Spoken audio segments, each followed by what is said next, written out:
And good evening, everybody. Welcome back to another episode of Entering the Unknown podcast. My name's Adam. Hey, I'm Todd. And for tonight's episode, we have Mike Aguilar on our show from Squatch and FL Research and Exploration. So without further ado, let's bring Mike on. How's it going, Mike? Hello. So to get the show started, can you just give us a brief background about yourself and then start leading us into how you got into investigating Bigfoot and your encounters and everything? Yeah, and if it's all right, my beautiful lady's gonna join us here in a few minutes. Perfectly Sure. fine. More the merrier. Yeah, Right. She's my partner in crime. Yeah, that's Good deal. what I put on the description. You know, she's a part of your research team as well. Yeah. We've been doing it together now. I got her into this, and we've been doing it for 3 years together. And she had no choice. She just kind of either had to do it or she had to do it.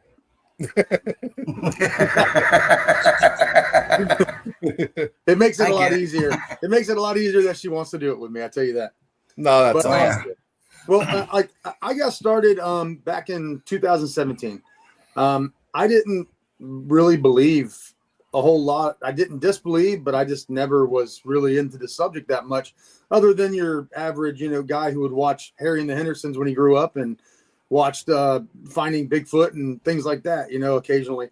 But 2017, I was on my way to go fishing with my best friend Jason, and I grew up in Wesley Chapel, Florida, which is in Pasco County, and it was about an hour and 20-minute drive from Wesley Chapel over to Homosassa. And I love fishing in the Homosassa area. It's absolutely beautiful up there. And there's two main boat ramps up there that one everybody knows of, that everybody uses, and the one that we use, which is kind of like a private one. And it's off of this road called Old Mason Creek. And we turned on to Old Mason Creek and we're heading out. It's 6:30 in the morning, and it was March. And that time of year, the sun is starting to peek over the top of the trees about 6:30 or so in the morning. And as we're running down that road, you get to a series of S curves. And as I'm coming around this curve and coming around, you can see to the next two curves up ahead. And as I'm coming around that curve up ahead, the next curve, like I'm backwards. There you go. You can see this figure coming up. And I was like, I just thought it was a person at first. And as I'm coming around that curve, he comes and he like walks into the road, and he's big strides. And as I'm on that curve, his second stride, he hit the light that was coming into the road, and he lit up and was cinnamon colored. He went from shadow to cinnamon colored, and the sun's behind him. So imagine like you can see a silhouette, and you can see the hair, even you could see the color, but you couldn't see any facial expression, and you couldn't see any details of his body or face. Just that almost shadow with the red glow around him, like his hair and everything. It was really freaking cool. But it was a split second. I came around the curve and he did that. The light hit him. I came back around the curve, came back, he was gone. And I'm like, whoa. And my friend was right next to me. I'm like, dude, did you see that? He's like, see what? I'm like, are you kidding me? Like, how'd you miss that? He's a very avid hunter, and he likes to look out the window staring at the woods all the time when we're driving down the woods. And he completely just that split second missed it. And I got out, walked around. He's like, what is wrong with you? I'm like, dude, I just saw something walk across the road. And he's like, walk across the road? And I'm like, yes, it was Harry and walked across the road. And he starts laughing. He's like, what, did you see Bigfoot? And I'm like, I don't know what I just saw, but I saw it.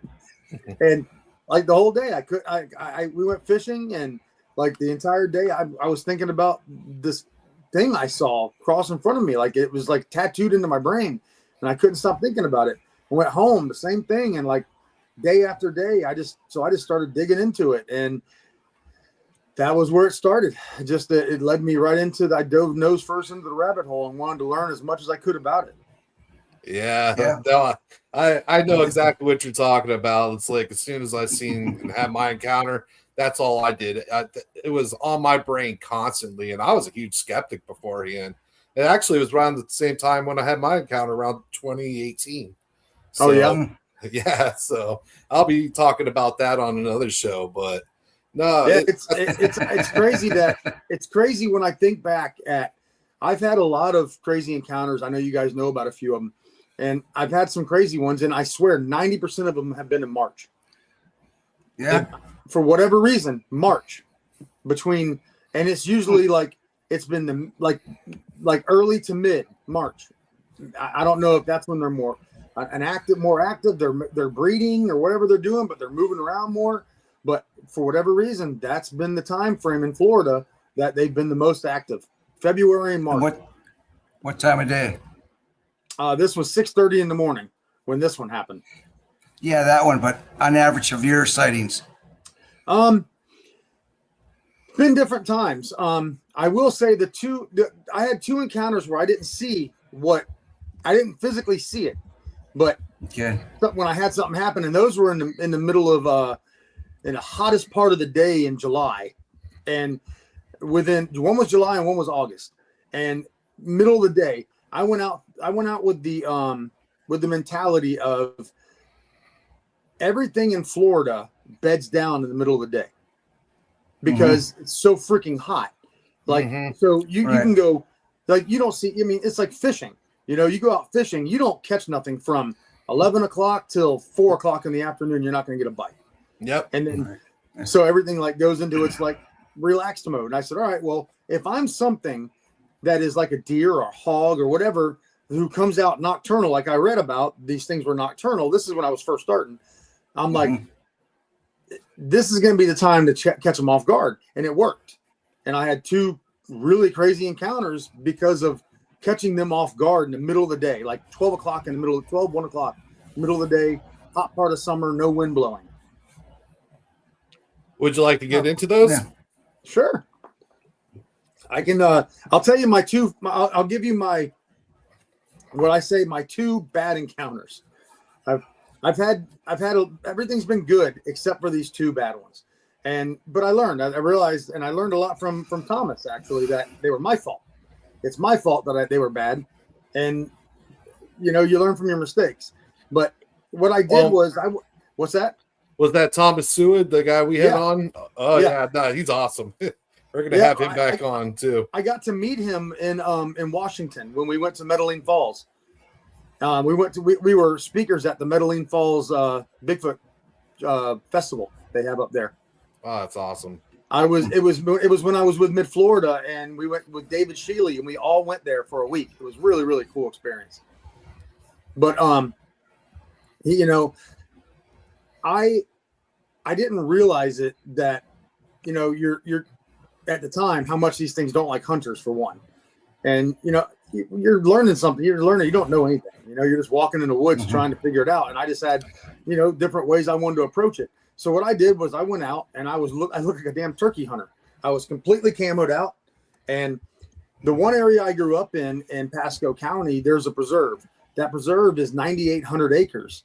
And there's no motors, there's no vehicles. There's one road that goes through it for Swift Mud, Swift Mud's pretty much owned by the government. And which ironically has been another clue to every single place I've had activity, has been a Swift Mud property. It's weird. But so there's one road that runs through it, and the rest, like I said, it's a 9,800 acre preserve, horseback riding, hiking, things like that. Had to ride my bicycle. It's almost 3 miles. It's like 2 3/4 mile back to where the creek is. I mapped out where I wanted to go, and I wanted to go into the biggest cypress head that I could go into in the middle of the day. And I figured if they're there, they'll be by the water and they'll be in the shady areas of those cypress hammocks. Calm down.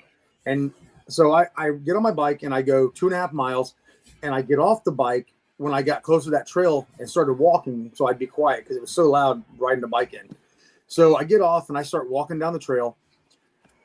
There's another little like 4-wheeler size trail off to the right. So I turned and I start going, and that takes you to the creek. And as soon as I made that turn and start walking down that little trail, there were 2 trees. One was broken this way and one was broken this way. And they were on top of each other like that. And it was the weirdest looking thing. I was like, and everything in my stomach said, that's telling you not to come in here. And I'm like, the stubborn Florida guy. So I didn't listen to my gut at all. And I took 2 steps, walked over the trees, and I took about 3 more steps, and there was 2 footprints there. And I didn't get a measurement on them, but they were every bit of 14, 15 inches long. And I'm staring at them going, oh my God, these are the first prints I've ever seen, real prints, and I'm looking at them. And about the time I'm looking at them, all the senses, that were going off went off even worse. And then I hear this. Have you ever heard something fall into palmettos? Yes.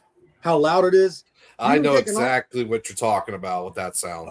A freaking armadillo sounds like an elephant coming through the palmettos. Mm-hmm. But to me, what it sounded like was off to my right, and I verified this later that it was probably, I'm pretty accurate on it to get what I was guessing. But off to my right, I heard a crash, a really loud crack. And in the middle of the summer, there's not wind blowing. There wasn't nothing. It was dead hot, quiet, and humid. And it just this loud crash, and it was a tree breaking.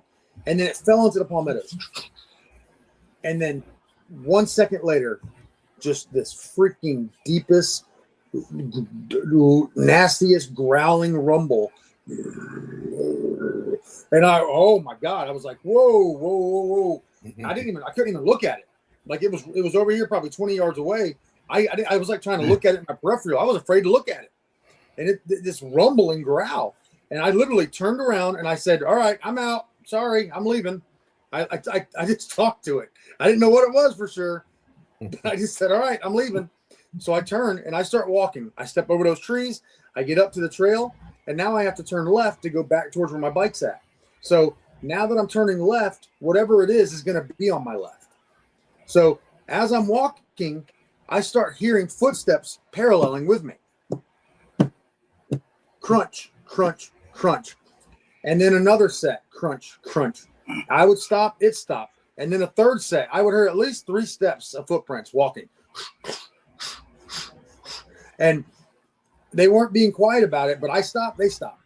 And then, man, I wanted to run so bad. I was like, literally, I was terrified. But everything, I'm like, don't run. I don't know if it'll react to it different, So I'm walking all butt puckered out of there. And then I kept hearing this weird sound, like just, and then a stick landed in front of me. They were flicking sticks at me, and they were hitting the trees, and they were going as they were flicking them toward me. So I think that I walked up on a family. I was the male getting up when I caught them off guard. He got up, and I think he used something to get up, and that's what that breaking was when he got up. Yeah. And then I got back to my bike. Nothing happened. I got back to my bike. I pedaled out of there like a Roadrunner cartoon out my feet. I'm gone. And got back to my truck and opened my door to my truck. And I leaned over and started throwing up. And I was like, I thought it was maybe like heat exhaustion type of thing. And I started throwing up more. And then I realized I got a ringing in my ears real bad. And then my ears felt like they were swollen. And it felt like that for 3 or 4 days. And I didn't know what the heck it was, And I didn't know until I talked to the ISRT guys. And when they came out to the same area with me. I made like a trailer and put all their stuff on it. We rode out. They were the first guys I ever met. And we went out there to the spot. Found out that in that spot, right where those things were at, there was a tree, 2 of them that were laying down where it looked like things had been laying on it. Like it looked like a sofa. It was a big lounge tree with shade. There was citrus trees all around, magnolia trees, different things right there that were right there where that sound came from. So I think that's their bedding down area. That's their comfort area, right? 50 feet away from the creek. And I walked up on them, caught them off guard. And Tim, I was talking to Tim and I told him what happened. He's like, oh, you got zapped. And I'm like, I didn't even know what that meant at the time, And he's like, you got hit with infrasound. And I had to look into it. And I was like, wow, I really think I did. Well, to this day, like it damaged my ears. Like there's something wrong with my ears. I can't go, I can snorkel, but I can't dive more than like 3 feet. So I can't go scalloping anymore. I can't do things like that because the pressure hurts my ears too bad. Puncture an eardrum. I was going to ask you if that was kind of the infrasound thing, because I've heard other people talk about that and getting that like overwhelming sick feeling and even throwing up from it. So, and I had all of it, and I truly believe these things have some type of warning mechanism that they can use. They can hit you with that frequency level, whatever that comes out of them. They hit you with it. I think it's the same thing that kind of messes up your cameras and your phones and all that. There's something that they're able to do that affects us, you know? Yeah. And our technology. No, it's pretty cool. I think you kind of came up on a bedding area as well, where they like to just hunker on down at, you know. And I really do, especially after going back and seeing what it was like in there. No, there was no oranges that were lower than 9 foot off the ground. All of them were up in the air. All the other were gone. It was just 100%. I think it was their living room. Did you find any oranges on the ground kind of taking bites out of? We did. We actually found some that looked like they had been peeled, and we found bite marks in them that looked like people bite marks. So we actually did. And they were sour oranges, so I don't think they were crazy about them, but it looked like they would still, probably the kids, if I'm guessing, the kids were chewing on them, messing with them, and they were still eating. And we also found the magnolias that were like broken open and looked like they had been picked at and messed with. Which I've never, I mean, they're sweet smelling. I wonder if they have a good taste to them. I've never looked that up, you know? Yeah, I never thought of that either. But they smell awesome, you know? Yeah, who knows? I mean, there might be some type of medicinal purpose or something with a magnolia tree. I don't know. Yeah, I think these creatures, and that's why I refer to them at times, are creatures, because I don't exactly know what they are. I think they know things like different plants as medicine and things like that, you know, or will do things as ointments, put on wounds, things like that as well. Yeah. What chimpanzees do. Yeah. Yeah. I mean, like I learned that from Thomas. When we were finding some like lemon tree plants that were hanging and different things, you know, like weird stuff we were finding, it looked like they were drying them out.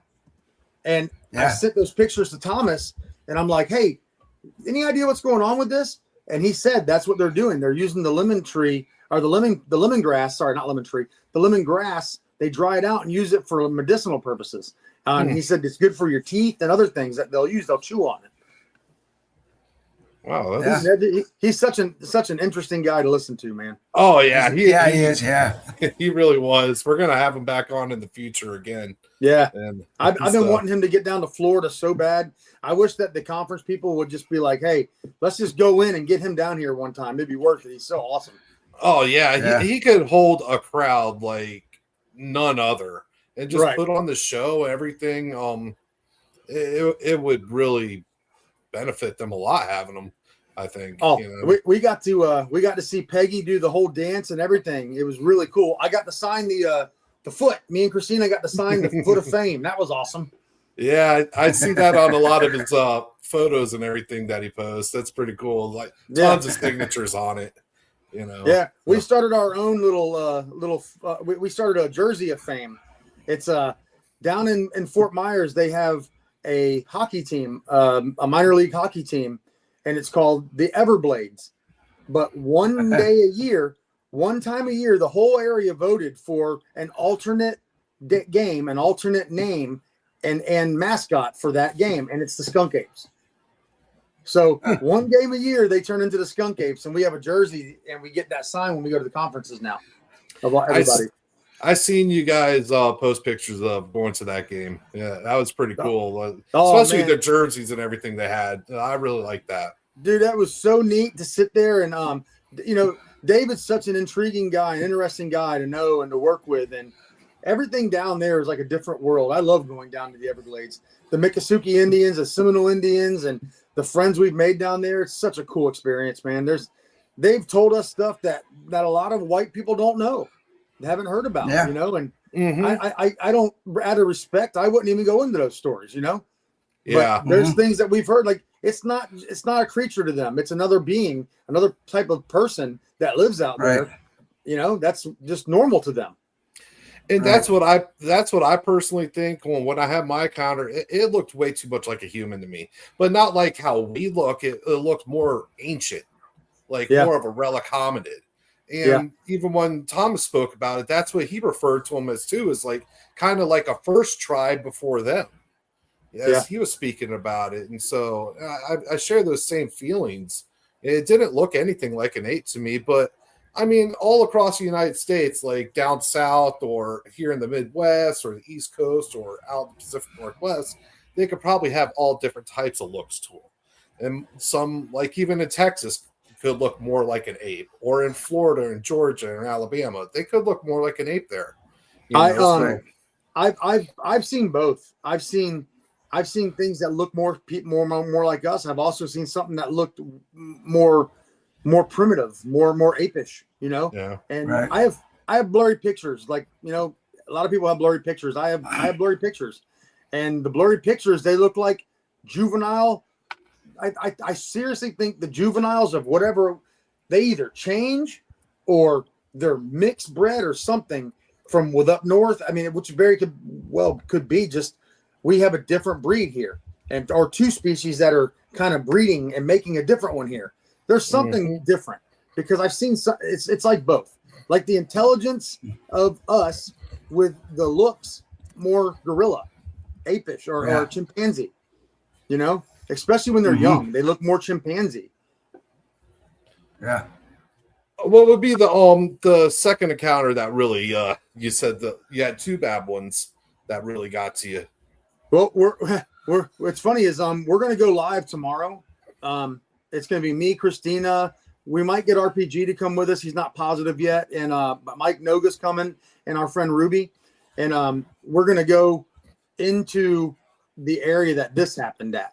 And this is my most active area I found ever. And there's a large family group there that I am certain of. Like, I've been followed every time you go there, and it's not aggressive.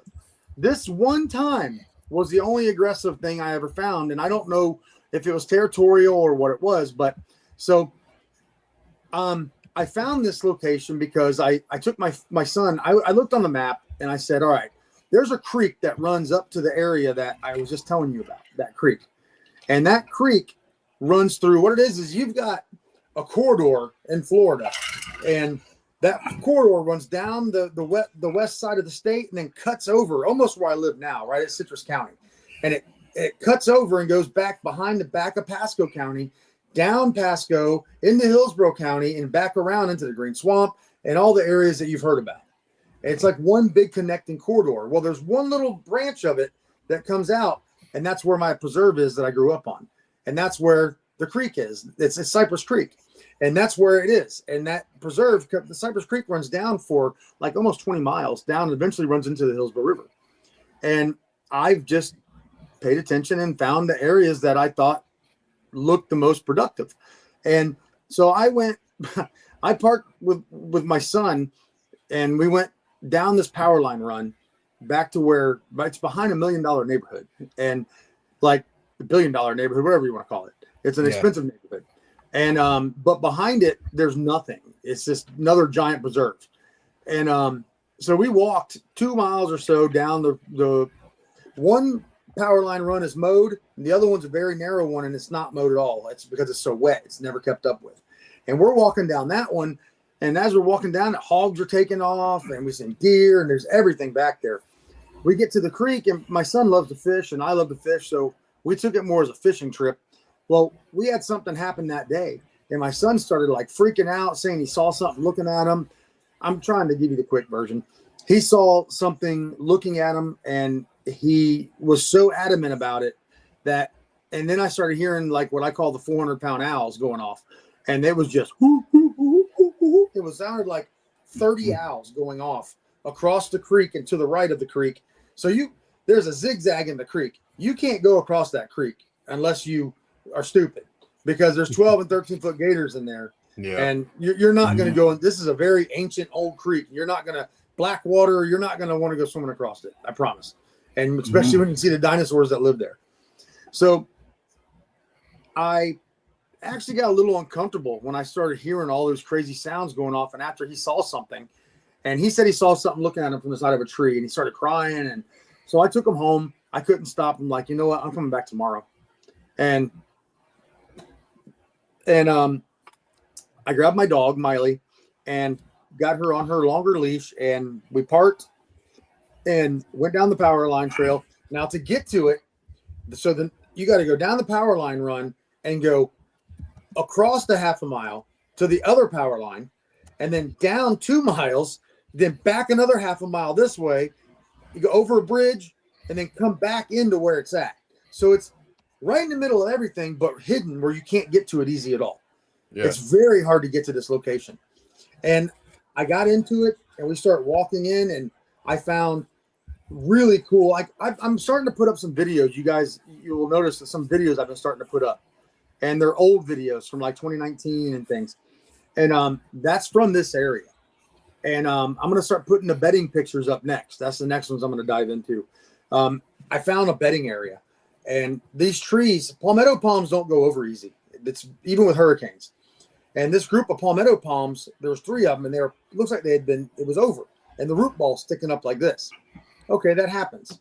But it stood out like a sore thumb. It was right at the edge of as you go into the palmettos, and it was leaning over, and on the right side of it where the palms were all hanging, there was a tree that had been skinned about that big around. It was skinned about 20 foot long or so, 15 foot long, and it was wedged up underneath there.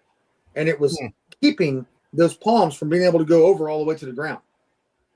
Underneath the palms, there was bedding in there, like other stuff that had been brushed in there. So the palms that were overhanging were making a shelter from the rain, it looked like, and it had been laying in there. On the other side, where the root ball is sticking like up like this, there's another support that was under this side, supporting that side. So this thing couldn't go either way it couldn't fall over. Right. Well, under the root ball, it was like 2 foot deep and dug out. And it was like kind of muddy and dug out, but it had like a body image almost in there. Something real big, looked like it had been laying in there. And Miley was sniffing and going crazy in the spot. She's just smelling everything. And so I come out of there and I start walking through, and I come out, I pop back out on this little like small 4-wheeler size trail. And right when I walked out, I found footprints, and I found tree breaks, and I found another footprint, and I'm all over. These footprints are everywhere. So I actually made a cast of one, and I let it sit, and I'm walking down the trail farther, and I come across, I wish I would have waited to do the footprint cast because I had no more material. I come across these gigantic 19 by 10 inch wide footprints. Wow. And the mud, when this thing, and it was off the trail. So there's a little 4-wheeler trail going through, and off to the left of it in the grass where it had been wet and kind of flooded back there was mud that thick where this thing's heel and the weight of it. He had to be 800 to 1,000 pounds, whatever made it. And because when it squished, the mud was that high all the way around the whole heel. And then the next step, I didn't get a measurement, but the next step was at least 4 foot ahead. And it was the same thing, but it was in actual grass more, and there was no mud, but it was this perfect impression. I have pictures of them. I'll share them with you guys sometime. But this other perfect impression. And at that moment, my stomach and guts did the same thing it did the first time. And I'm like, nope, I ain't doing it again. I'm like, I'm not going to do that again. I'm done. I'm stopping right here. I'm going to get my pictures of these footprints, and I'll get my friend, and I'll come back in here, and we can come in here together. And as I'm getting my pictures, I don't have my video on. I just have my pictures, taking pictures of the footprints. Yeah. And Miley starts going like growling real low, and she's staring at the wood line, which is about 30 yards away. There's, it's kind of like a grassy area before you got to the thicket of the woods, and she's just growling, staring at it. And I'm like, oh shit. I had that feel. I'm like, it's already too late. And I got started feeling it.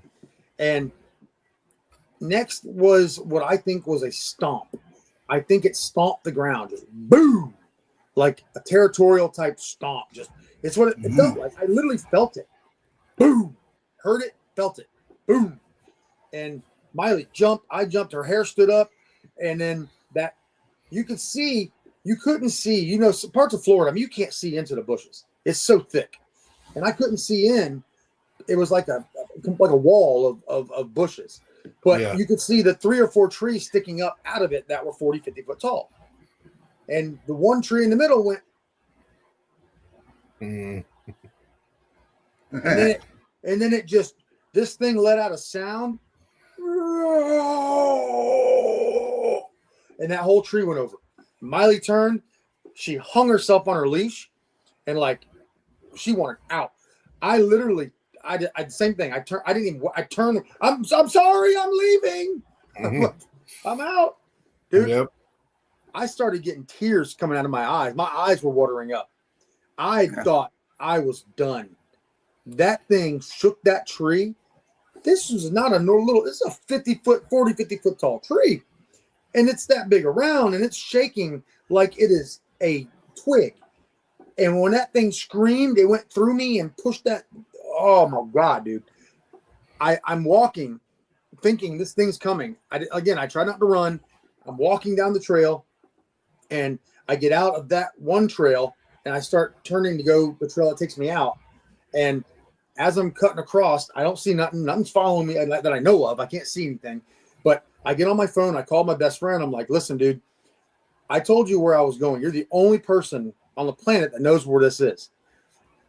I just had something. He's like, what's wrong with you? And I'm like, I was sounding like a crazy person because I was so terrified and talking super fast. And I'm like, listen, I'm about 30 minutes away from where my truck's at. Call me in 20 minutes, 15 minutes. If I don't answer, call me again. And if I don't answer again, call the police and tell them where you know I was going on the map, because that's where they're going to find my body. Because I there's something back here that I upset. It's angry. Miley's terrified, and I was like almost crying, like I was so upset about it. And I keep going. I get out of there, and you gotta imagine, I'm walking up. I got a machete I carry on my side, and I have another knife and my stuff, and I'm walking. I'm full camo coming out. I turn the trail that takes me over. I parked across the street, up in the woods across from this really expensive neighborhood. It gives me easy access into this power line. So I'm walking down this little trail. I see a cop behind my truck. As I'm walking up, I'm like, oh no. So I took the machete and I'm like, I threw it out in the bushes. Then I'm walking up with Miley, and like my eyes are like this. I probably look like I'm out there doing some drugs or something, because I was about to say that. I can't stop it. I'm like, oh my eyes were like this for like a day. I was terrified. And I get up to the cop, and I'm like, he's like, oh, is this your truck? And I'm like, yes, sir. Looking like a crackhead. and then now I've got to tell these officers what I'm doing back there. He's like, what are you doing back there? And I'm like, I was hiking. And he's like, in full camo? And I'm like, he's like, are you hunting? I'm like, I'm not hunting. And I said, I'm researching. And he's like, what are you researching? I was like, Bigfoot. And he's like, and he looks at me, he's like, he looks at his partner, and his partner kind of looks like he's not going to make that up. And I said, look at the back. I said, look at the back of my truck, and he can see the stickers and stuff. I was like, I'm back here. I'm doing research, legit. Like, I've had things happen back here. I said, there's something back there, and it's huge, and it just scared the crap out of me. I promise I'm not on any drugs or anything. And they ended up being pretty cool cops. One of them was from New York, and he had this strong accent. And he's like, "Oh, whatever." He's like, "You can't park here." He's like, "I'm giving you a warning. We're giving you a warning. Trespass warning. You can't park here." I was like, "I'm across the street from the neighbor. I'm not in their property." He's like, "It's still over here, still their property. You can't park here. They think you're hunting back there," and they've had, I guess, issues with people hunting hogs back there and stuff. So that was part 2. That was number 2. Good one. Very good. No, yeah.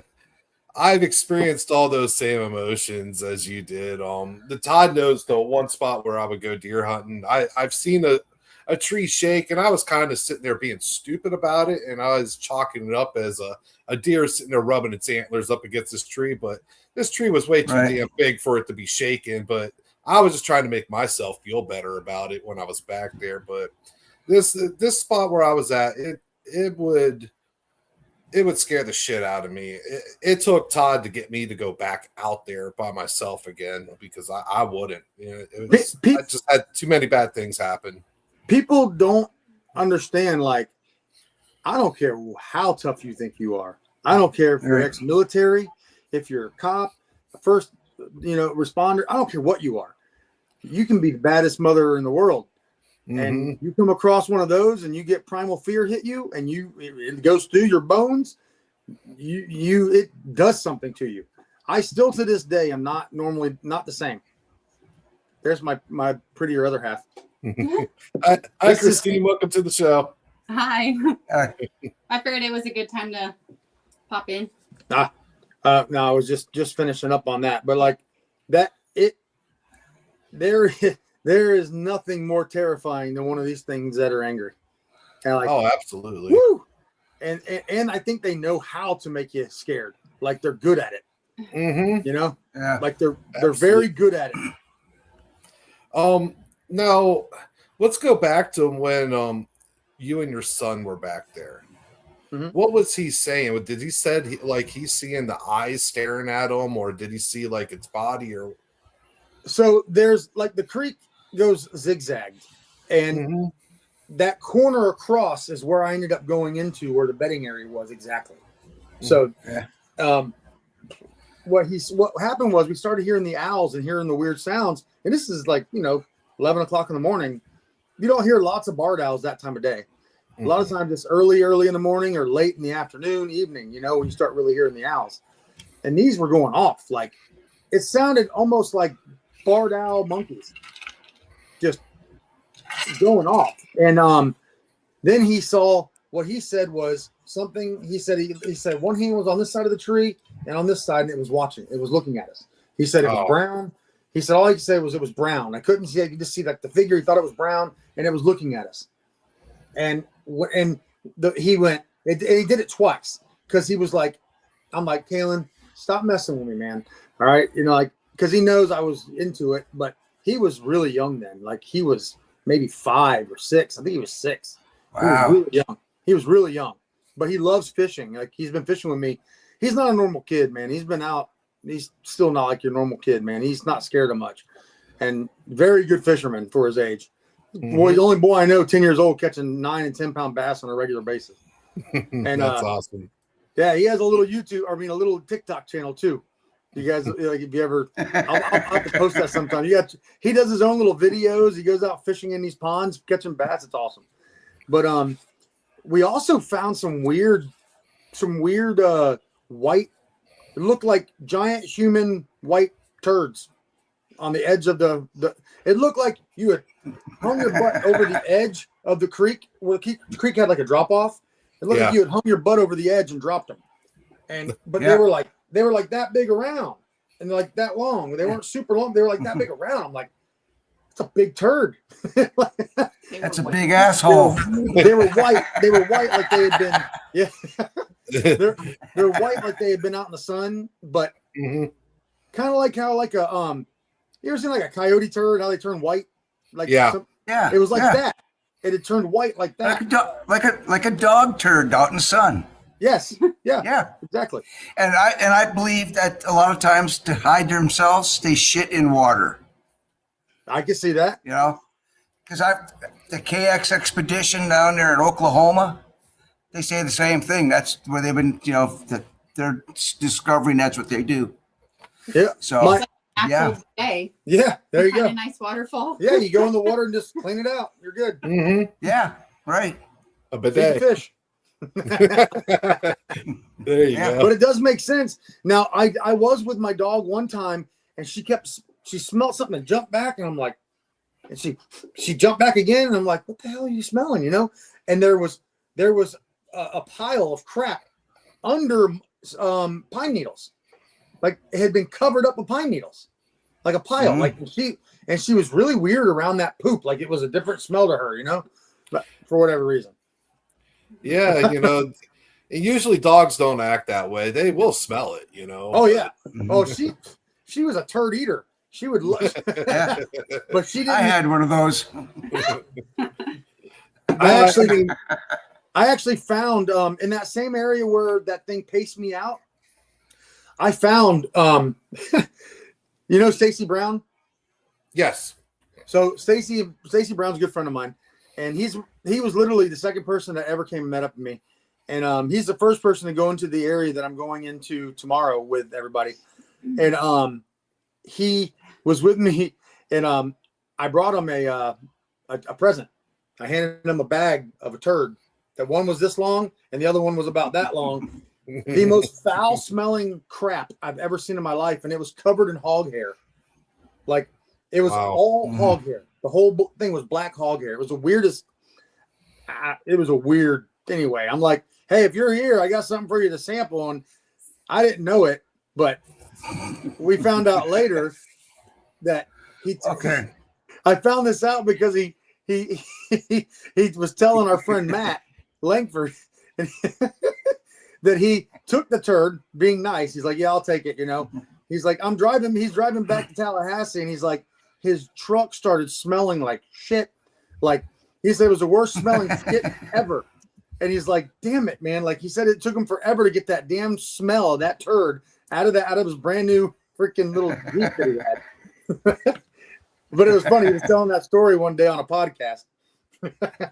For future reference, when you go to get shit for sample, you want the very front, that part that comes out first. Because that's what's going to catch the hairs and stuff like that. Right. As compared to the tapered off end at the, it's not. Yeah, I took the whole thing. I studied forensics at one point. Nice. So, yeah. No, this is the side of it I'm learning for sure. I'm going to learn the more scientific side of it. I'm an experiencer that is learning to be more researcher. I've had a lot of experiences. I've learned a lot from them. I've learned a ton. Like one of the things I want to do in the future soon is write a book. I really want to write a book about everything that I've learned from them in Florida. One of the coolest things I've learned are their sounds. And these things 100% mimic other animals. And what I've noticed is I learned a lot from this next area that I got into. I found this area. It was another part of that same preserve, but where the preserve comes and funnels in tighter. There was some county property that nobody's allowed to go on. But I found out as long as I don't go through the property and I went on the outside of the fence, I'm allowed to go. It takes me right into the preserve, and I'm allowed to be back there. I talked to them, and they're like, yeah, as long as you don't come in here, you're fine. You can walk back there to the preserve. Okay. Well, nobody really went back there because they thought it was county property. So it was left alone. And ended up being one of the second best area I've ever been in. And but this family group that was back there was very tolerant and curious as to what was going on. And I got to the point where I'll show you. I'm gonna show you a footprint. Hold on. All right. This is one day I hope to find a footprint. So these are so this one is from back in this area. I would go down. I had a little trail that I walked down, and it looked like people had been walking it, but I don't think it was people that was using these trails. I think it was them. There was a chicken coop on this county property that this one maintenance guy would have chickens, and he told me that they were having problems. The pens were being opened up. One day I found eggs that looked like they had come out of the chicken coop and were handed over the fence, and they were eating them right there on the ground, like open them, sucking them out, and there was all the shells there. Yeah. And but they were broken, like, and sucked out. And so you go walking down these little trails in. I would walk down that trail, not see a footprint. I'd come walking out. I'd find 5 or 6 behind me that had come walking in behind me. Wow. It was freaking creepy, but cool at the same time. It's like, whoa, hold on a minute. That's behind me since I've been here, Well, that footprint pretty much looked like that every time. It was like the same dude would follow me around. I think he's a teenage male. It's not a gigantic print. It's 13 inches long. Yeah. It's still pretty big, though. Oh, yeah. I mean, when you the width and the heel, the heel's 4 inches across, So this was just about dark. I found a really good one. And I'm like, and the water out there, the substrate is like spongy mud almost, like with roots. It's horrible to get footprints out of. But there was this one really good footprint. And I had casting material, so I'm like, you know what? I'm going to get this one. So I made the cast. I wanted it to really set up because it was kind of wet back there. So I just left it overnight. It was almost dark. I left it overnight. Me and my son came back the next morning to grab it. So you got, this is laying down in the mud. I walk up to it, and beside it are 2 more footprints. This is the one that was beside it. Oh, that's Nice. awesome. You can really see the toes a lot in that one. So Definitely. These are a match. Yeah. They are the same guy.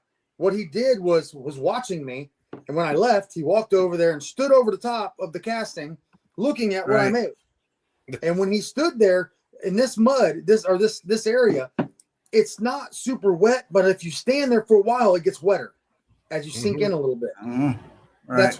That's what his toes did. He was standing there, so his toes went down into the mud as he was standing there looking at it. There was another one beside it too, one on each side, like he straddled it. But the other one, the other one wasn't as good.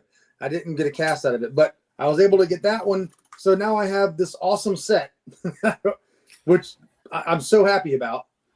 I would be too, man. One day I hope to have a set or at least one. I mean, look how good the mid-tarsal break is, everything. It's so nice. Exactly. That's what I was about to say. That's compared to how deep the heel is on that one. Yeah. I mean, you can see how much longer he sat there on that that's walking normal through the forest. Mm-hmm. That's standing there looking at it. And it makes sense, Yeah, it's a lot thicker and everything. Yeah. Definitely. That's so cool. Our ground is so different up here, the way it is. It's not like how Florida. Well, it's too rocky. Yeah.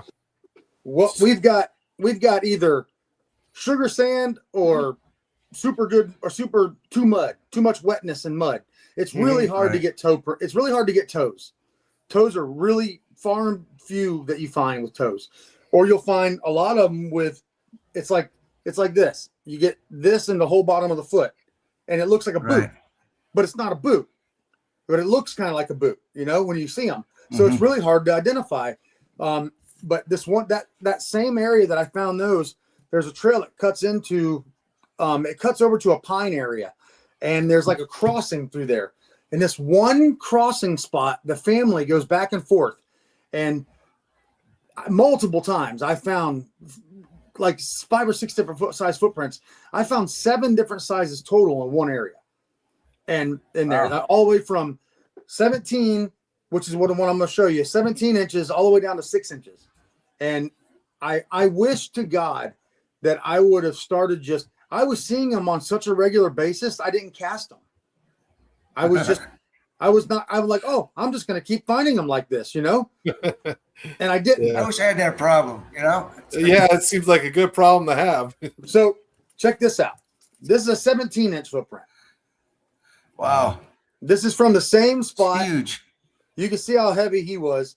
Yeah. Mm-hmm. So there's his big toe, and his toes again are missing over here. I think they lift them or something when they walk, but your big toe balances you, So your big toe go in the mud, your other toes will come up. Maybe they're like us and they don't want mud between their toes. I don't know. But a lot of times we find it with just the big toe. But here's the best part about this footprint. When I come in on it, watch this. And you come in, right there. There is a juvenile footprint inside of it. Okay. It's right there inside of the footprint. It's hard to get the glare right. I would say you ought to take a Sharpie and I know. It's right here. The big toe of the other one is right in there. You can see it when you get in there really good. I can see what you're talking about right there. Yeah. Yeah. So just like, which is really cool for me, it's one of my coolest pieces of evidence ever, because just like anybody else or anything else out in nature, they walk directly in line with each other. That means their children, they're young, are walking in line. Turkeys, hogs, cats, everything are in line with each other when they walk. Yeah. So they're doing the same thing. They're juvenile walking right behind the adults in their footprints. And I found multiple times the footprints with other footprints in them. It's really cool to find. And I always thought this when people talk about, well, I follow footprints and all of a sudden they stop. And I was like, okay, well, there's 2 reasons. I was like, is there any trees above? Well, like where you found these footprints? Are like, yeah. I was like, Well, maybe with the tracks had stopped, they probably yanked themselves, pulled themselves up in a tree, and went up there. Or like how Native Americans used to do. They used to backtrack in their own footprints when they would hunt and everything like that. I think these things do the same thing as well. And that's just my thought. I could be totally wrong about it, but I can tell you that this area in particular, like I said, I learned so much from this area. And this is where I learned, as far as learning about them, I learned the most from this group. And I followed footprints up to the edge of the water, and they're like same thing, they're gone. Mm-hmm. But what I started finding were there's trees that are this big around laying down in the water that are almost 3 foot tall. That the water level when the swamp during the wet season, when it rises, it came up to about 8 inches below the top of those trees. Those trees would be touching all throughout the swamp. They're boardwalks. They're freaking boardwalks. And it was so clear to me back there that they were boardwalks. I literally got on them and I walked the boardwalks, and I'd get off the boardwalk and it'd be a dry area, and it would take me farther into the swamp. And then I'd find breaks or an arch or something leading to another trail. And it was like you could literally follow the trees. And they didn't just do that with the water, though. I think that they would do it also, like if they needed to be quiet. If you want to be stealthy, jump on a tree barefoot and walk across a dead tree. Mm-hmm. You don't make a sound. I would have this one area I called the living room over there too. I called it their living room. You'd walk through is where I had my gifting spot for a long time, for years. We had a lot of activity. When I was with Mid-Florida, that was the area that if you've ever heard anything that was crazy, like all the stuff in the day, it was from this area. And this gifting area, like I had 2 gifting areas in here, and I would literally take Reese's for whatever reason. I mean, peanut butter and bright orange. That's why I figured if they took them, I could find the wrappers easy, and it worked. And they got to where I would come in, and the Reese's, I'd put the long little strip of Reese's down, and they'd be missing. I'd go to the other gifting area and find the wrappers from that area over there, where they grabbed them, he's been here. And he'd go running over to the other spot, and I'd find it where they'd opened them up there as well. I found one time, it was the weirdest thing, man. I come in there to go check the gifting spot, and underneath the palmetto palm, there was a pile of like 4 months of wrappers. And it was all in one spot. Like they had brought them over and said, all right, here, take your shit back. Like it was the weirdest thing. And my friend Ruby Joe, she actually still goes into there. I haven't been there in a while because I moved now, and I'm like almost an hour and a half from this location. Yeah, I'm farther north now, and I haven't got to go in there. But I love the fact that she still goes in there. She's like, they're still there. She's like, we still go in there, and I'm like, oh, awesome. I'm glad that she still goes in there. You know.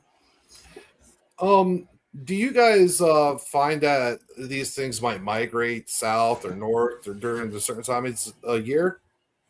I don't think they have to migrate far. I think it's more of a water level issue more than it is migratory. Mm-hmm. I think it's because we have game all year in these preserves. Mm-hmm. These preserves are protected.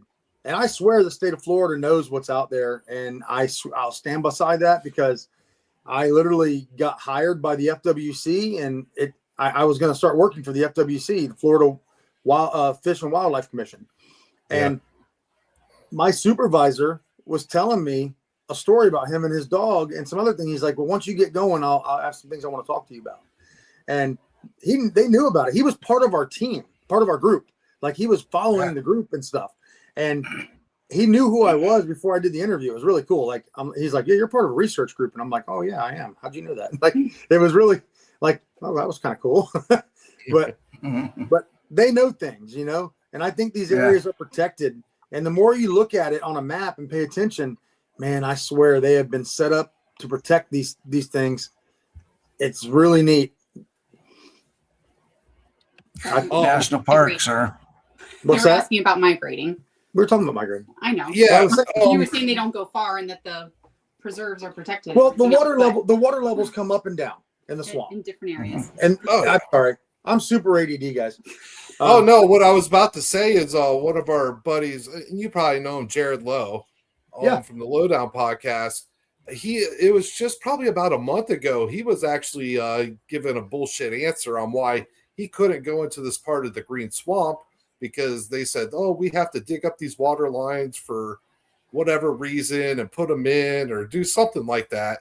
He made a whole video about it. He goes out there after a week when they finally allow him to go back out there. He's looking all around. There was no construction or anything done whatsoever. I was like, dude, they lied to you. They know what's back there, and they know you're getting close to something. So I have talked to him recently, and we're starting to become pretty good friends, talking about things and sharing some information. And he's a good guy. He very and avid about it, and found out that one of the areas that he goes into is an area that I had a Class A sighting at. That's going to be a BFRO report real soon. Oh, really? It's been there for over a year.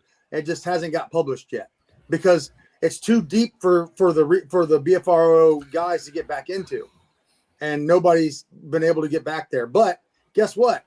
I have a BFRO researcher or investigator on my team now, Frank Middleton. Yeah, so, he's on Richard Farabee. He's on the Sasquatch Unredacted now with Richard Farabee. Yeah, that's right. Yeah, that's right. They're doing that together now. Mm-hmm. Yeah. Well, Frank is BFRO, and he's like, "Listen, I'm going to get back in there, and I'll be the one that goes and looks at it, because he knows it might be the best. It might be the best report in the state of Florida, one of them, as far as being close. I'll tell you guys that story if you want to hear it. All right. Yeah. Now that we're talking about it, it's literally, like I said, it's literally in an area that he's been going into a lot, and I'm not going to disclose it for that reason. But I know what area you're talking about. It's a hard area to get to. You've got to commit to get back to where it's at. And I was at the farthest point back. And you get back there, there's a tree line back there. And what it was is we had access to the gate, and we were going back there, and we had a couple different groups. It was me when I was with Mid-Florida, and there was a couple other people that were there. And Tim T was, I don't know if you guys know Tim T or not. Maybe if I've seen him, I might recognize him. Tim T's a really good researcher in Florida. He really good. And me and him were talking. I'm like, hey, while they're doing all these sounds and all this stuff, I was like, it was just after dark, and I'm like, whatever's coming in is going to be on that tree line watching us. How about you keep your thermal going, and I'll go down that tree line. It was about 200 yards away or so from where the other group was. I was like, I'll go down that tree line and walk it, and keep your thermal on, and we'll see what happens. So I start walking down that tree line, and you know how they do fire berms? They dig them. They dig out a fire berm, and it makes about a 6 foot tall mound. Mm-hmm. Well, this was so. There's a fire berm that's about 6 foot tall, and it's probably 20 years old. It's got trees growing out of it about that big around. So it's an old fire berm. So, but I didn't know it. It was dark. I didn't even know what it was at first. But I'm walking down there, down the edge of the tree line, and I heard something, and I see this little opening into the look like a hill. I thought it was a hill, and I walk into it, and I have my headlamp on, and I walk in, and I step up, and I heard something, so I turn my headlamp off, and I'm sitting there listening, and I could see that it dropped off on the other side. I didn't know what it was, but it dropped off, and about 20 feet away was a barbed wire fence going into other property. On that property over there, I could hear something walking, like it wanted me to hear it. It was loud, and I'm like, "What the hell?" And I'm listening, and then like you get that feeling went off again, and I'm like, "Oh boy!" Like I felt like I was really close to something. Like it just, I don't know if it was a smell or what it was, but I felt like I was really, really close to something that I wasn't supposed to be close to, and it was to my right. So I took my headlamp and I reached up. You have the little button on it. Yeah. I hit the little button. This was a one of them red. What's that brand at Home Depot? Not DeWalt, Milwaukee. It was a red Milwaukee headlamp, and so I pushed the light, and that bright LED light. I pushed the button, and I turned my head at the same time and released the button.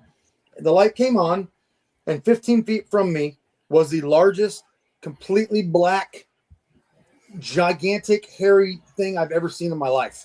It was 15 foot from me. He was behind the tree that was right there and just standing like this with his back to me. And he didn't move. He went full stealth mode. But that tree, picture his shoulders are going out each side of it.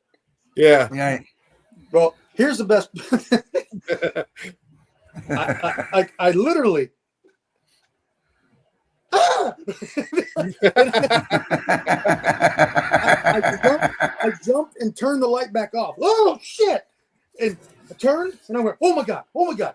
And I came out, went down, I slid, I tripped and fell down. I fell down the way out, and I go walking out, and I'm puckered, walking out like, oh my god! This thing's shoulders were freaking 4 foot wide. He was every bit of 8 foot tall, but when that light hit him, it like went through his hair, and you could see his. I swear, it's so funny. I say it. Have you ever seen? I just realized this the other day. You've seen the blue corn chips? Not the blue ones. They're like, they look black, but they're like blue, like the chips. Tortilla chips. Right. Okay. His skin was that color. It was purplish black. Wow. Okay, I know what you're talking about. Yeah. It was that LED light hit it. And it was, I mean, it was only a second, but it was like you took a picture in my brain. And it was like, dude, he was purple black, his skin. His hair was a little rough and natty, real coarse looking. This one looked coarse, like he had been in the swamp. And it was just a split second. The only thing I can remember is how wide his shoulders were, and the traps on this thing were, I don't even remember what his head looked like. I just remember seeing the traps that led up to where his head would be. And it was like just gigantic. It was freaking huge. More of it was to the right of the tree and the limb that was going out like this. And he was trying to use it like to hide himself. So what I'm thinking happened was I walked up. He couldn't get out of there. His buddy did. And his buddy was trying to lead me away so he could get out. Yeah. Because I walked right in on it. Well, Tim is got his thermal going the whole time. And he gets this on thermal. But it was just enough distance away where you can't get detail, but you can see this blob of heat standing there where I'm at. I come out, you see me fall. You see me fall out. You see me walking back, looking out. Like, I'm actually, he sent me that drive, and I'm trying to get it. I'm going to share it here real soon. I was trying to wait before I wanted the BFRO report to get published so I could share that thermal image with it. Yeah. I'm trying to go back to all these things and like, since I'm doing my own thing now and we're doing our own group, and I'm trying to go back and start reliving all the stuff, and show all the proof of everything, but that was by far the closest I've ever been to one. And I joke and I'm like, dude, if I would have been in the right state of mind, like I could have walked over and grabbed his butt. Like I could have walked over and grabbed, your brain, you don't know what your brain's going to do at that moment. You just like, it's a shock. Like, oh my God, you think until you see him, he's right there. And my brain said, get out of there. I mean, when I first seen one, when I had my encounter that changed my life forever, that changed me from a skeptic into a knower that exists, I stood there shaking. I'm not even scared to admit it, man. I damn near pissed myself. I was just standing there shaking, like, oh my God, these things are actually real. Like, I went my whole life thinking, making fun of people even and giving them the ridicule. I do not do that anymore. I have gone back and apologized to so many people about that. Man, I even though I had seen I'd seen them, I knew things were real. You think you're prepared for that moment. You go out there, you're looking for this. You're looking for that exact moment. That's what you're looking for. But when it's black and you turn the light on and it's there, like, oh shit. Like, it's there. Yeah. Like, and you don't know how you don't have control over how you react. That's the best way to put it.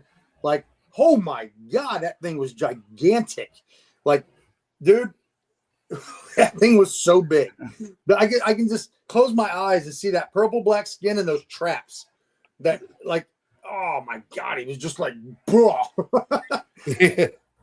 Yeah, I know what you talk about, the skin, like, because I could see through the hair, and it almost has like a leathery look to it. Like it was black, but kind of like ashy color when I seen it, and it looked like it was just beat down from the weather conditions. This one almost had like a little light sheen, like oily skin, like it was almost oily looking. You know, like I say, like kind of like Australian Aborigines, that color, that purplish skin. It's kind of, it was like that. It was like that purplish. That's the best way. I think it was in spring. I actually think I got to look back, but I think it was in spring, April or May or March, somewhere around there. I wonder if they sweat. Right. Yeah. Good question. Why not? I mean, it makes me believe that they do have, I call it achromatic fur. It's like, it's kind of with that sheen, it's kind of reflective. It's like, so if they stand next to something, it can actually mimic that color. Yeah. Just because of the reflection. Yeah, it's wild. Like, it's absolutely mind-boggling. Some of the pictures I have and from videos where I've gone back and I posted little clips of videos where I never saw what I went back and found in the video until I went back and looked at it. And then I see like the one video I posted where he's literally, I'm so ADD when I'm walking. I hear something, I'm looking all over the place. You know, I'm a horrible photographer because, but for catching them off guard, I'm good at it because I suck at being a video guy. So I'm like all over the place, but it catches them off guard. They move on your movements.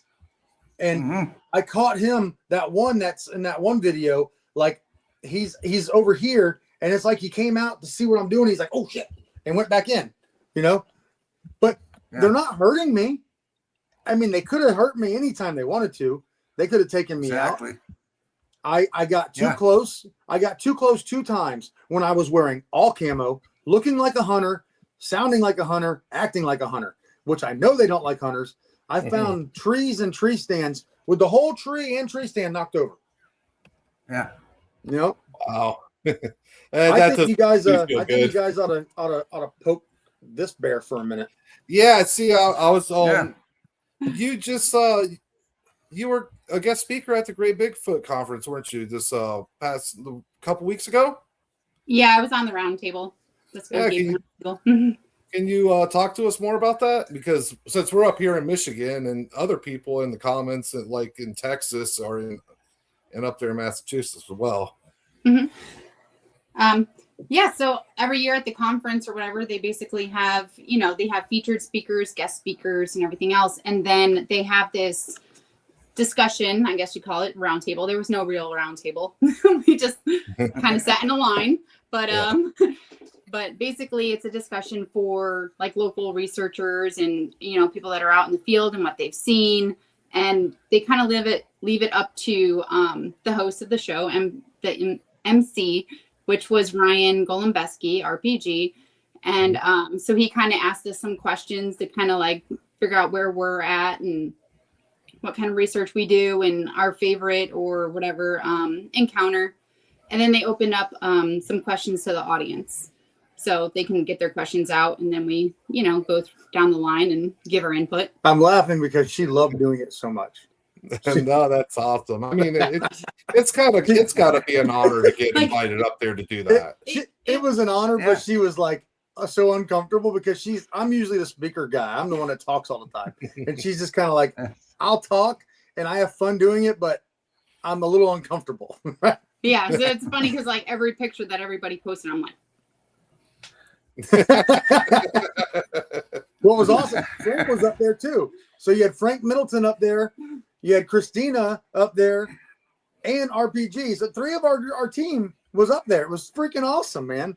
It was so cool. Oh yeah. For me, like, being a newer researcher and everything, not knowing all of the things. Not that anybody knows all of the things, but it was very nerve-wracking. It was super nervous, but I stumbled my way through just fine. Christina finally had her real first Class A sighting though. She got to I was just about to ask that. Do you have a favorite encounter you would like to talk about? Yeah, lay it on us. Yeah. So, I've been going out with them for nearly 3 years at that point. And, we've seen a lot of things. some smells and impressions, everything else. So, to be honest, I was always kind of like, I don't know. It could be anything. Like there was a thunderstorm. We could have knocked down this tree. It could have been, the homeless. You never know. But so anyway, the night that changed my mind completely was the night that we decided to go out for a fun little Jeep ride. It was me, Mike, my son and daughter. And so we were going into this area where, most people don't go past the gate. But, if there's a way around the gate, you're going to go around the gate. And since he's got a Jeep, we're capable. So, so you don't find the good stuff always paying attention to the rules. Wow.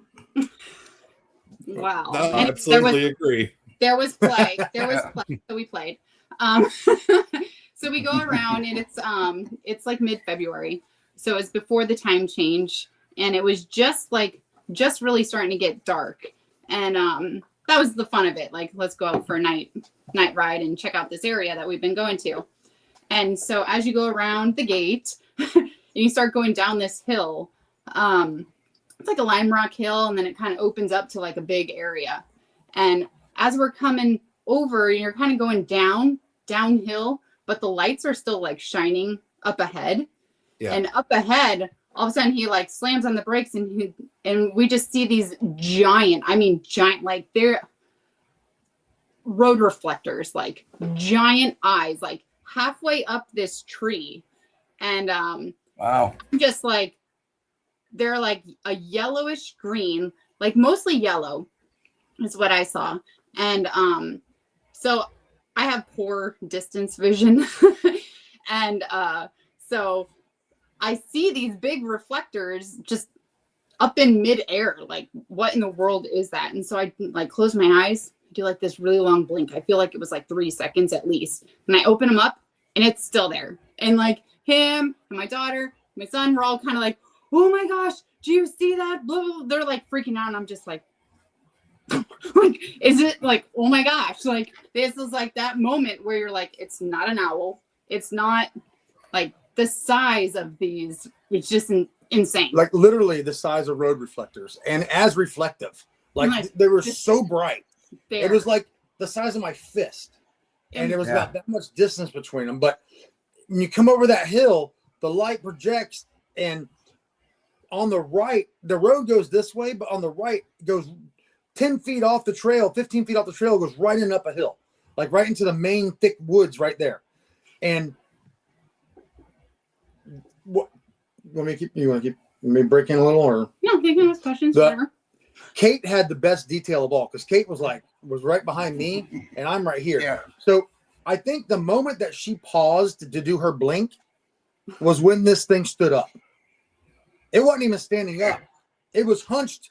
There was a tree, like it looked like a fern, almost like a Christmas tree, but it's one of those. It's one of those cypress trees that looks kind of like a Christmas tree, and so it was about 16 to 18 foot tall, the tree.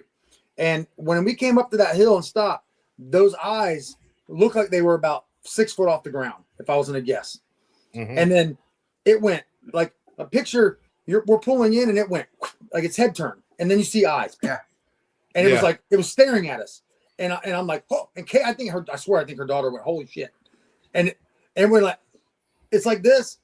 And then he went this way with his head. He looks back, and then he stood up, and he was 2 foot taller. Like, oh shit. It was like, he stood up 2 foot taller, and like, oh my God. And Kate's had the best detail. She said, did you see the deer? And I'm like, deer? I don't care about the deer. What about the, and I started thinking afterwards, I'm like, oh my God. He was hunting.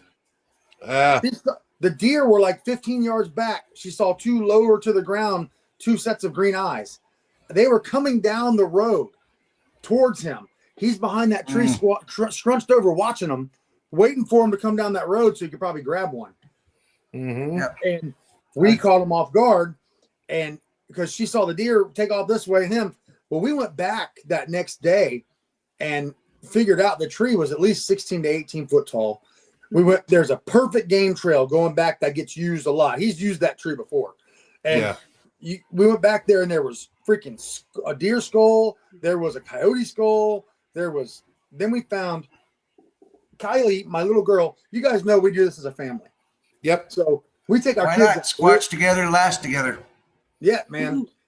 My kids have been doing it longer, and now I've got hers into it. And now that Kate and Jesse had the encounter with us, now they're hooked because they're like, oh my God, this guy's not crazy. You know, like he's legit finding things, you know. It's so cool though, because Kate and my daughter, like me and Kate bonded more. Kate and my daughter have bonded more because it's like we all have something in common now. Like, you know, they know we're not messing around, that we're finding this stuff. My daughter and my son were jealous that they weren't with me. They were at their mom's. So I picked them up on I picked them up Monday. It was a half day. And we're on our way back. And I'm like, do you guys want to go to Radar? Because we were talking about it. I'm like, do you want to go out there? Anyway, I'm like, do you want to go out there and go check it out? And they're like, yeah, let's go do it. And like, we go up there, go into the area, go walking behind. Oh, thanks, babe. You're awesome. We go walking back behind where the big guy was.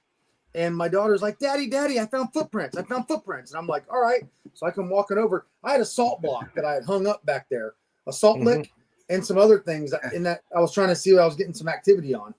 And right where the salt lick was, she found these footprints.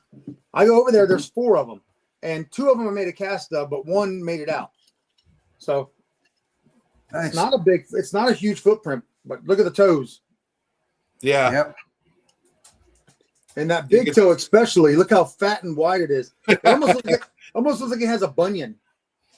Yeah. And his toes are really wide. Wearing heels. I've seen that before. That's a rock. That's the rock that it was standing on top of, I guess. It walked over the rock and still. Yeah. So it was heavy enough to walk in a rocky terrain and leave a foot impression. Which you couldn't even do. I couldn't even do. Stomp. Like, No, I couldn't even. Trying. Nope. And he left impressions where I couldn't. I'm going to go back and get that rock. And I'm going to put that rock in there. I think it'll look awesome. Why So, not? Mike, you're introducing competitive squatching to your children? Pretty much. Yes. Pretty much. Yeah. So Which one's going to get squatch evidence today? Squatch games coming soon. yes. There you go. Squatch games. Yes. Nobody steal that. I just came up with it. That's pretty clever. That's all yours.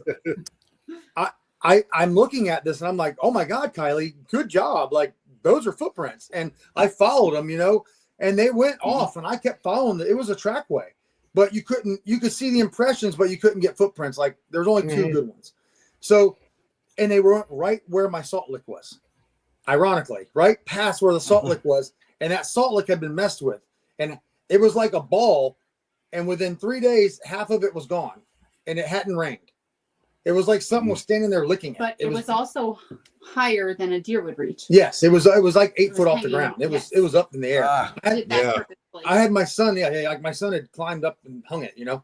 And so I called Christina. I'm like, hey, the kids, like, we found footprints. We found a trackway. There's footprints here. I want to make casts of them, but I don't have any material with me.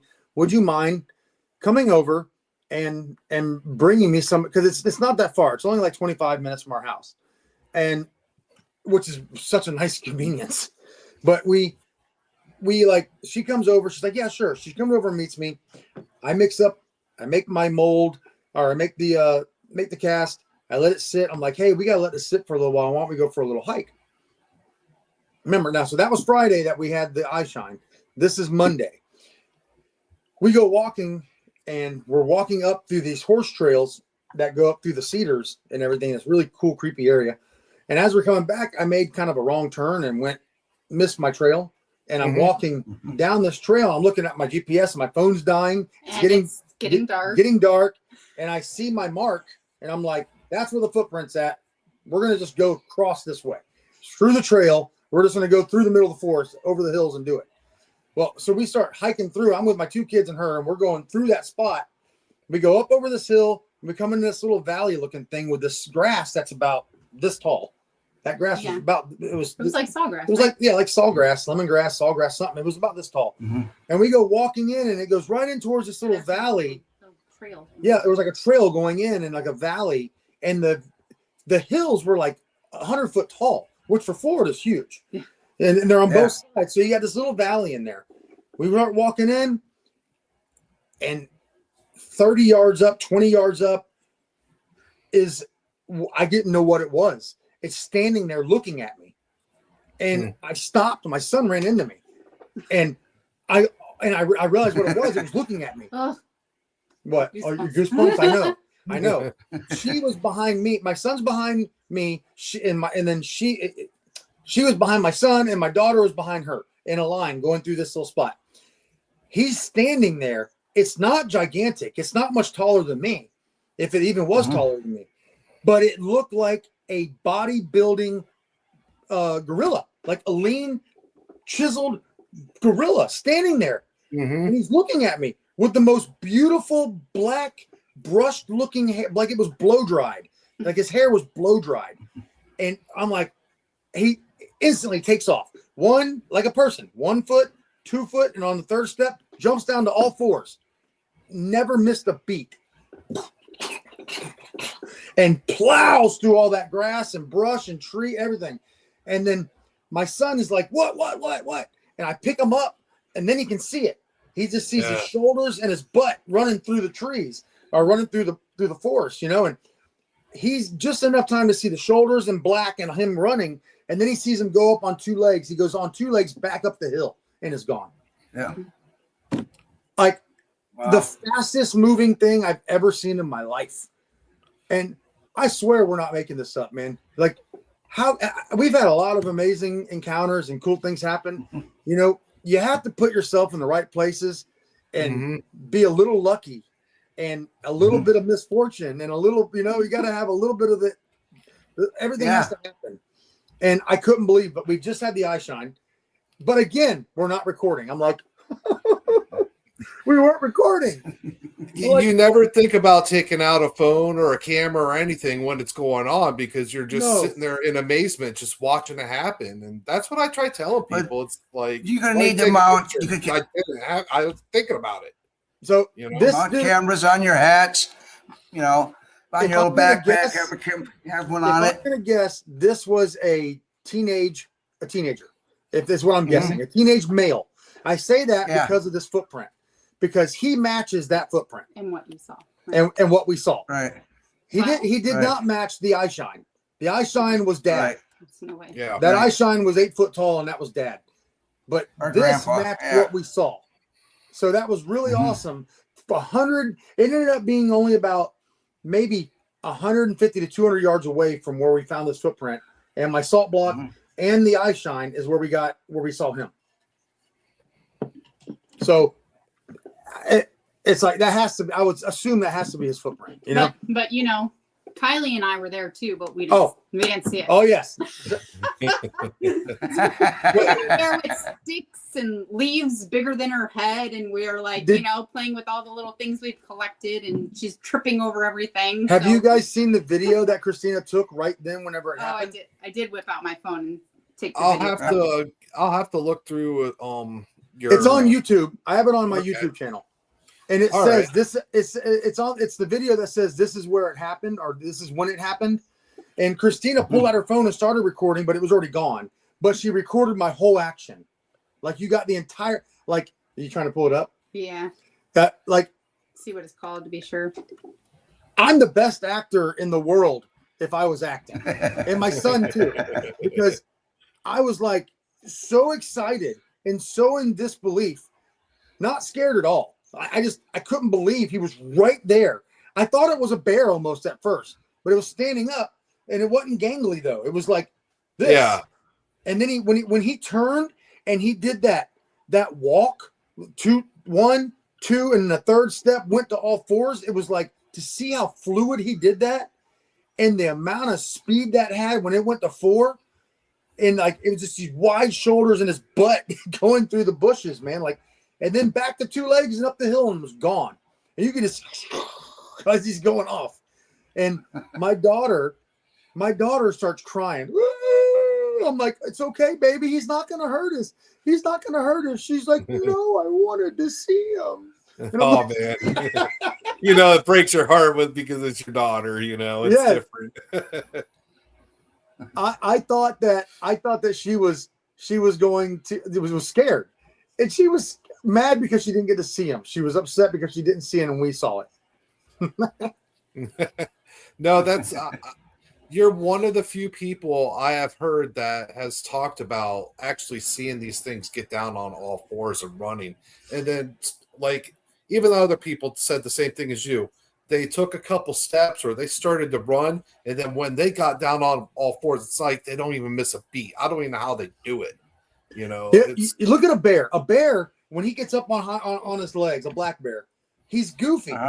He's like Goofy. And if he walks, he's like this, Mm-hmm. But this thing was like, it was just like us. Like he took off and then straight down to all four. And it was like he did not. You realize why those arms are so long, and it's I didn't know 100% that's what they did either until I saw it. Like 100%. These things go to all four and use all fours, and they go into like freaking giddy up mode, and they haul ass when they do it. Yeah, that's what people have said. Like, and I guess like how you're talking about the arms, they go back too when they're digging into it. And I don't know how they don't stumble or fall. They're really good at it. It had to be a sight to see. I would also love to see one do like one of those the spider crawl things. Yeah. Where they just they get low and so funny you said that. Like I've never seen that either. I was going through one of my old videos just a couple days ago. I've been slowly going back through all my videos and going through. It takes a long time. I mean, to go back and go frame by frame, looking at segments of videos takes forever. I have hundreds of them, and they're all on my Google, Drive. And so I'm looking at the one, and as I'm going through, I see something go, and I'm like, "What's that?" And I go back and I'm looking, and it's really faint. I'm walking, and like I said, I'm moving. But as I'm moving, this blob, which is weird with these things. You don't see them when you're there, but on camera you see like a darker. They almost stand out, like a dark, almost like a blacker than everything else around them. They're like a different color than what's around them on camera. It's weird, but this thing is on the ground, and it looks like it's laying on the ground, a blob, and it's on the ground. And as I go by, it literally gets up a little bit and moves its arm, and it like it was starting to crawl. And it's just a short little clip, but literally something, and I can't tell you it was 100%, but whatever that was moved, and it got up and moved its arm like it was starting to crawl, and would make sense. If I'm walking in, it could just jump on the ground. You'd never see it. You'd just think it was a tree sitting there, unless you walked over to it. Or it was already crawling and you caught it in the motion. Oh, yeah. It was creeping up to me. That could be why you're not seeing them either. Yeah. They're walking, they're crawling. They're on the ground crawling up to you, belly crawling or something, And that's what I tell people too. Like when they're like, "Oh, it kind of vanished out in the air." It's like, how do you know it just didn't get down underneath the bushes and everything and just crawled right on out of there? Because they could get low and how they do it, and they're very comfortable crawling around. Yeah. So. I've got a lot of pictures that I haven't shared with the public. I did when I first started, before I ever became part of a group. I used to share some of them pictures because I was excited and I know what I was seeing. And then I got all the backlash from people. Every time I would try to share something, people are like, "Oh, you're an idiot. That's a blob." And you know what I mean? Like, and I took it. So I stopped posting them and I took them down, and I would only post the things that I thought were clear and perfect evidence, like footprints and footprint castings and different things and tree breaks and structures. But I have pictures. I have a picture of something that's every bit of 7 foot tall holding a tree, just standing there. Yeah. I walked right by and it just held the tree. You can see his perfect figure holding the tree. I've got another one. He's holding, you see both of his hands. It looks like a gorilla. You've seen that one. It looks like a gorilla. And it's behind. When I really started getting the pictures is when I started doing this. I'd be in this area, and every time I pull my phone out and start recording and walking, I'd hear things behind me. And I'm like, You look back, you never see anything. Like, start walking, stick pop, So I started recording instead of aiming that way. I started recording behind me, and I would be looking in my phone trying to catch it. Scott Carpenter. Yeah. And I started doing that. This was in 2019 when I started doing that, and it worked. And I would catch things. I would catch all these clips and these things that I'm starting to post are from when I started doing that. And I have all these weird pictures and photos of things that I caught on camera moving. Some of them were just something moving out the side of a tree, a head popping up, but they're so subtle and so good at moving and how they do it. But and like I say, if it's like if you're moving, it shouldn't be moving. Like it would be like disappearing, or like it wouldn't be moving with you necessarily. Like the night that we were out and we got that some sort of figure out behind us, like walking down the trail, and it's like it was like the same time we both knew something was there. Oh, yeah. And because we're out by this lake, and it's like 3 miles down to the lake, and it was dark, and that's what we planned. We planned on walking down to dark, basically turn around and walking the trail out in the dark. And so what would happen? It was just me and her, and we get down there and woo, and then over here woo. I'm like, all right, well, something's going on, and I make some sounds, and we start walking out, and I'm like, man, I'm telling you, and up ahead of us, woo, like you could hear them. They're triangulating around us, and we're walking down that trail, and I'm like, babe, I'm telling you, we're being followed. And it was pitch black at this time, but when you record with the phone at night, it like illuminates it a little bit. It brightens for the video, so you can actually see. Yeah, like you just see in there a little bit. Back, and we couldn't like actually see anything with our own eyes, but then watching the video afterwards, we were like, oh. We're watching. I'm like, you literally see this thing come out of the trees, this blob come out of the tree, and it like starts. It's not getting smaller. It's staying with us, right behind us. And it's like 75 yards back, but it's just staying with us. And it was like, I'm like, honey, you see that? She's like, I see it. Like it's not getting smaller. It's not a tree. It's following us. Right. Literally was following us. I try to debunk everything. I'm just naturally that. You should. You should. Like how Todd said, you should do that. Rule out every possibility first before you ever go, okay, this is what it is. Right. For the Sherlock Holmes rule. Yeah, I'm like such a critical thinker, and I like it. I have a thirst for knowledge. Yeah. She will. Yeah, we've argued over things, where I'm like, no. It was this, and I'm like, but but you guys know, the more you're out, the easier it is to rule out things instantly. You can be like, nope. Yep, I know what you're looking for. You start realizing the type of tree breaks, the type of bends, the type of arches, the things that are actually something there. Or like the sounds, the mimicking of animal sounds. Yes. Or lack of sounds. Yes. We know they mimic barred owls like crazy. Yeah. And that was one of the things I was going to tell you that I learned from that other area where I got those matching footprints. That's the area that I realized I had gone into so many different areas, and every time I get out and go into the area, almost the same thing always happened. I'd get out, start walking into the forest, and once I would find a tree break or an arch, and once I got to that spot, the next thing that would happen would be woo, woo, woo, woo. I'm like, yeah, all right. And then out in the distance, woo, woo, woo, woo. And over here, woo, woo, woo. And then it would do it again, every time, twice. Woo, woo, woo, woo. And we get bird calls but birds that are supposed to be asleep is when we get these bird calls at night. Those birds. That's not a bird. That's a Bigfoot. Yeah. Because that particular bird is sleeping right now. Like, I didn't know you weren't supposed to whistle at night. And I'm sitting there whistling back and forth at one. And this is before I had my encounter. And my wife's like, what are you whistling at? I was like, I don't know. There's something out here. Just I'm mimicking back to it. It was around 12 o'clock at night. It's weird when you hear that. I had that happen to me a couple times. When you hear them whistle, the last time I was checking my trail cameras, and I'm coming back to my truck, and I heard it whistle right at me, and I jumped, and I actually knocked the round. When I jumped, I hit my gun on my rifle, and I knocked the round right out of my rifle, and I was like, oh shit. Shit. It froze me right there. It was Bigfoot thought you were attractive. We were in the Ocala. I was in the Ocala National Forest, and following up with a guy who had some really cool footprints that he found in this area.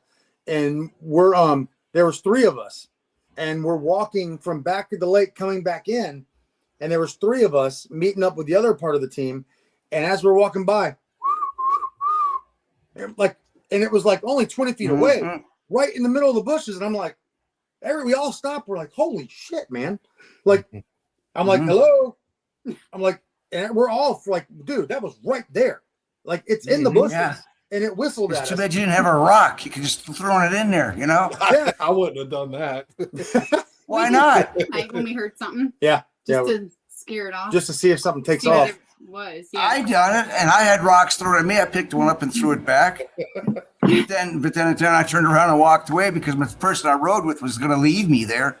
It's like man, they freaked out.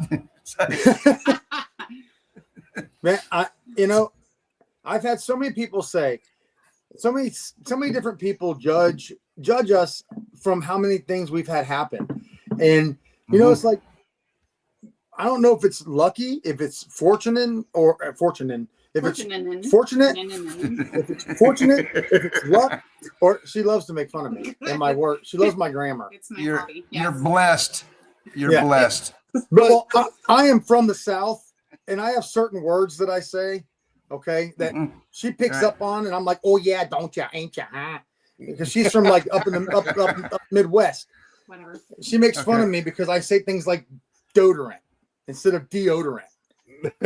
Or like 20 foot instead of 20 feet.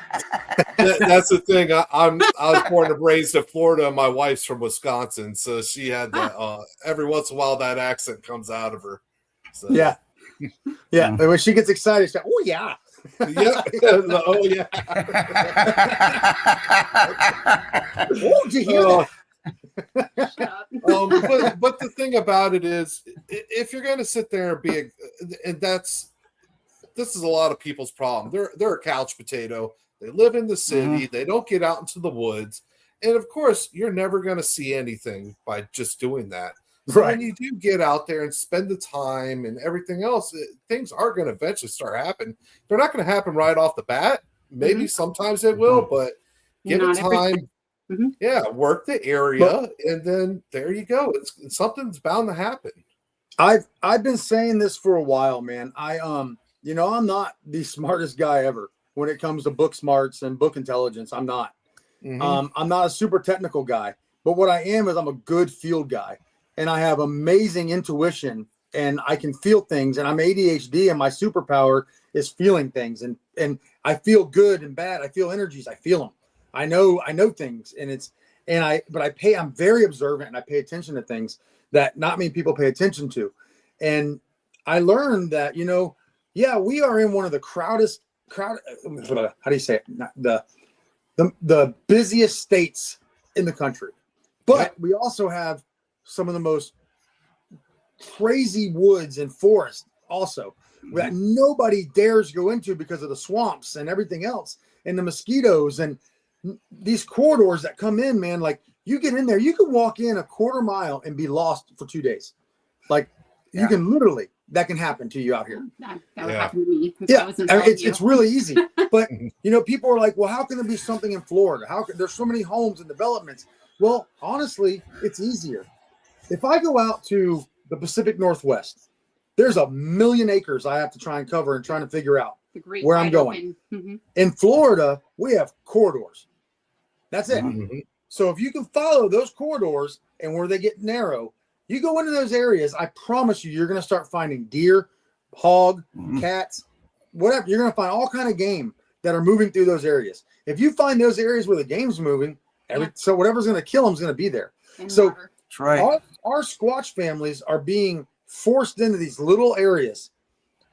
And some of my most productive areas are literally back up to neighborhoods and just separated by a creek.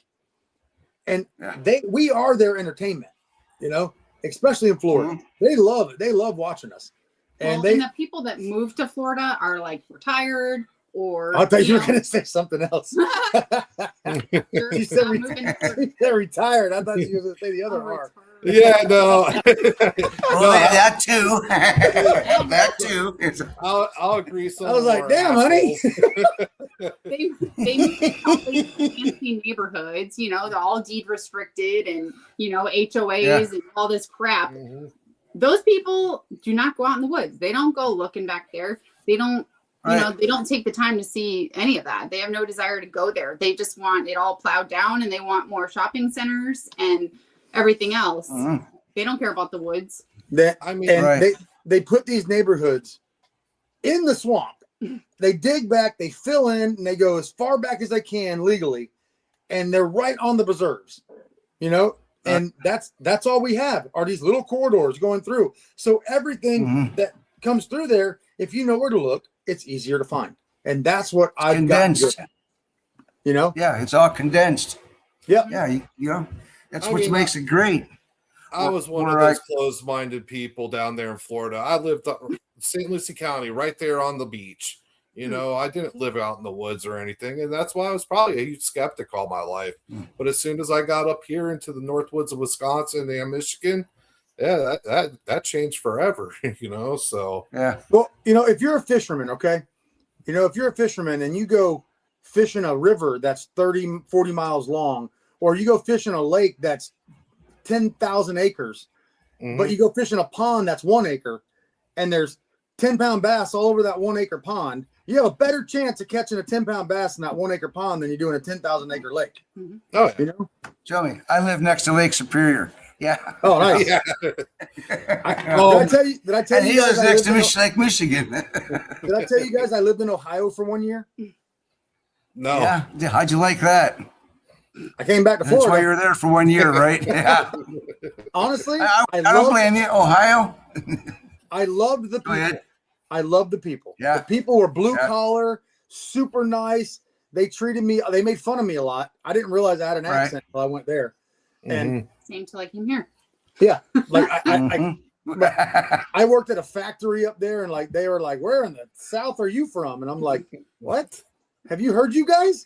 Like, have y'all heard y'all the way y'all talk?" And they're like, "Y'all what?" Like, but I lived in a town called Napoleon, Ohio, way up almost to it was on the outskirts of Defiance and Napoleon and Toledo, like up in that little clump. Yeah. And it was cool though. It was a cool experience. I got to go through one winter, first time I'd ever seen snow. I got to go through that one time, and I'm like, "Yep, I'm ready to go home." They don't have Hank on the jukebox. A little bit of snow. When I was a kid, when I was a child, and we living in El Paso, and my dad was in the military, and when he went to Vietnam, we moved up to where I'm living now, but the next town over. And that winter, we got 320 inches of snow. Holy, jeez! And that was pretty much the average back then. People used to put doors going out of their second floors to nothing because the snow would build up. That's the way you got in and out of your house in the wintertime. Oh my God, man! It has to be so much harder. The downtown section. There'd be tunnels to go for when you go to the stores downtown. There'd be tunnels in front of the stores so you could park your car, and you had to go into a tunnel to get to the store. Man, it must be really if they had electricity. It must be difficult for you guys because of the snow to, like, especially with tree structures and bins and arches, because you guys have natural tree bins with snow. But we don't have that here. That's why we look for the. We don't have the snow doesn't twist. The snow doesn't twist them, and that's how you can guaranteed see it. We don't have snow, and we don't have snow.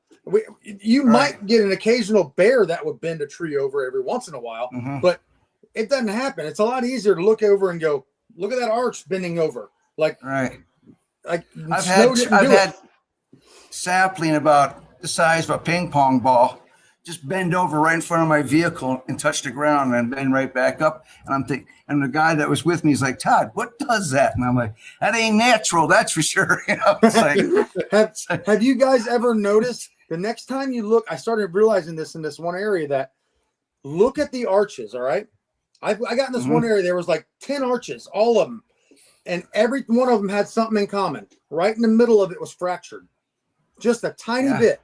It was like it was bent and snapped a tiny bit to keep the arch. Every one of them had it. And I did a video on that where I was like, look, that there's something literally snapped that just a little bit just to keep the arch. But then was also pinned down. Yeah, and pinned down. Okay, that's probably what made it snap. When I The arches I've seen, there's not snapped.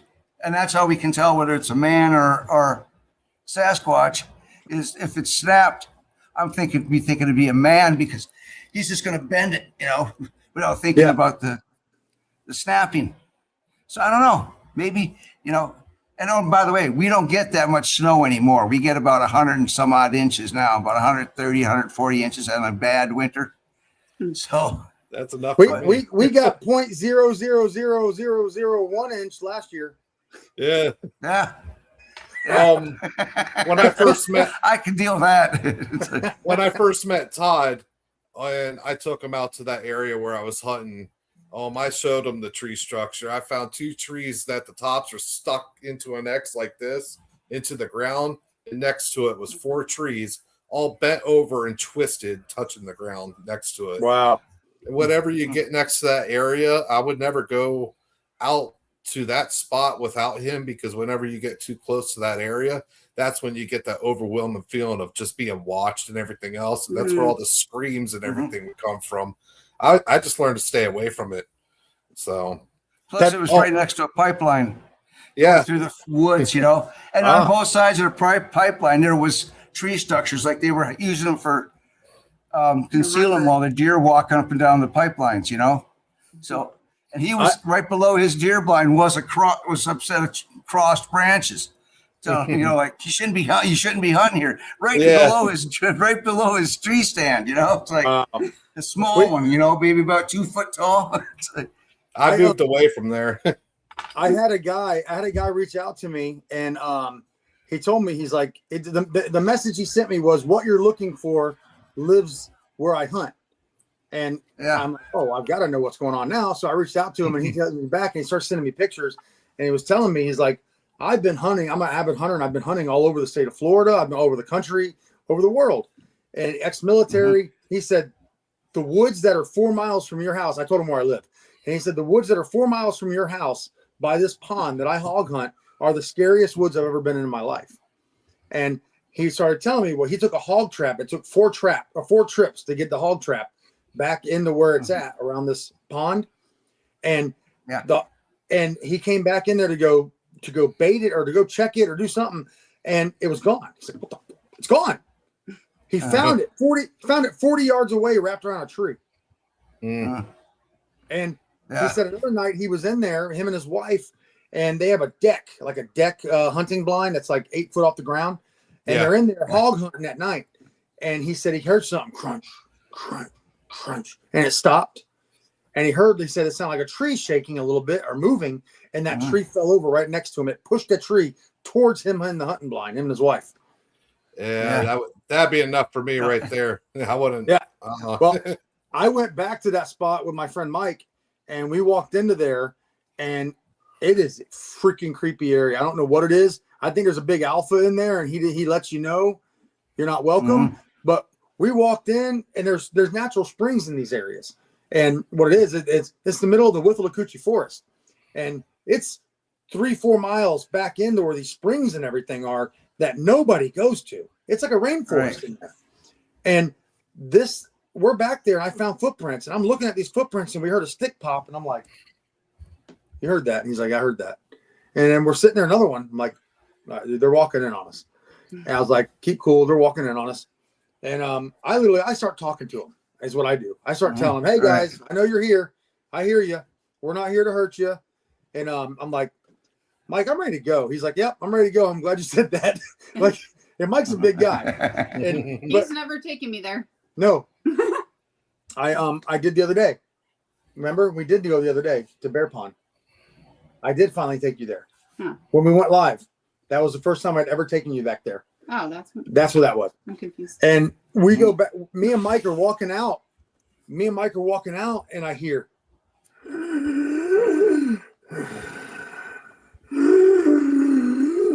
Wow. From the forest. And I'm like, it sounded like something with asthma that was 1,000 pounds walking. That's what I'm thinking. Mike's like, dude, I got asthma. yeah, it's what it sounded like. It was like, and you couldn't see it. It was, 30, 40 feet in, but you could hear this. And like, dude, it was so creepy sounding. But I get why that guy had that area. Or it's a really old Sasquatch. Yeah, that's what big old guys. What I'm thinking. Mm-hmm. Can we quickly talk about your Facebook page and everything where people can find you, YouTube, everything else? I'm going to pop a picture up real quick and talk about it. Oh yeah, wow, it did go by quick. Wow. Yeah, so that's everything that we do is under the same name. We're working on our webpage. We're sorry. We're trying to get that finished and going. We've only had our own group for a little over 2 months, and we're growing quick. And we're growing quick. We have a great following. I've been doing it for a long time, but our group's only been around a few months. But we are we're hoping to grow this into something that we can do with, a lot of families. We want to take people camping and hiking and teach them that you can go out with your kids and do this even if you're not finding nothing, the kids get excited about it. The kids think they're finding stuff. They hear things. They hear stick pop. It's amazing how much fun when you do it in a safe way, how excited kids get. And it's fun, man. It's so much fun to do with your family. You're getting out in nature. We're going to be doing something. RPG is really working on was the Squatch with Brandon from Squatch Juice and stuff. They're doing stuff with veterans. We're trying to get involved with that, where we're going to try and take veterans camping and hiking. And we're really working on some cool things. And we're going to be doing that. We're working with a lot of groups up and down Florida. And we're taking it. We're going to be going, Squatch NFL is going to be going to Gatlinburg next month. This month. Oh my God, it is this month. So we're going to be close to you guys. Closer. Still 1,900 miles away. Yeah. I was seeing that post the other day, what you're about to say. Yeah, we're going to be there. So we're going to have a booth set up, and we're going to bring all our footprint castings, a little bit of merchandise. We're not trying to be millionaires off our merchandise. We're trying to support our Squatch habit. And take our kids out. We got a cool logo we came up with. And I mean, everything is the same. If you go on YouTube, same Squatchin' FL, Facebook, everything right here. Everything is Squatchin' FL. Yeah. There's the picture again up on the screen. I'm just putting it up there for you guys. Thank you. And I put the YouTube video in the comments that we were talking about that I started recording right after they saw the one. Yeah, I'm trying to grow. I'm trying to grow the YouTube channel. I'm lacking. I need to put in there. I'm not a technical guy. I'm trying to learn, and I'm trying to grow that. Facebook, I've been growing well.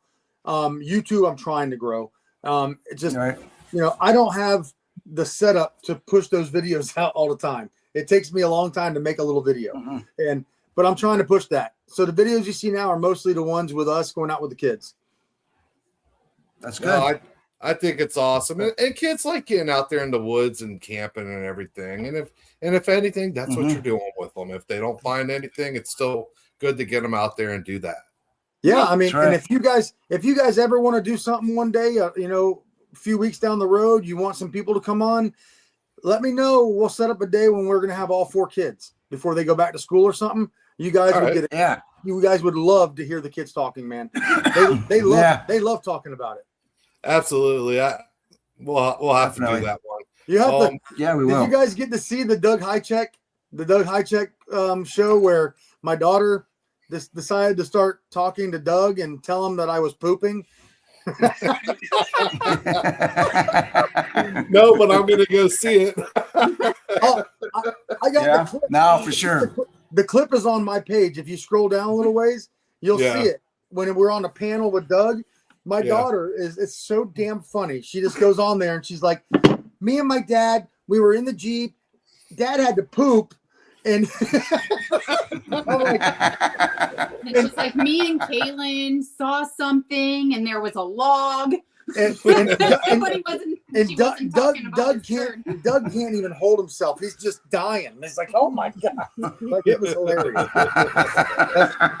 And my daughter's just going on with her story, like, and then we saw this, and we're laughing so hard we can't even think about what she's saying. Like, Yeah.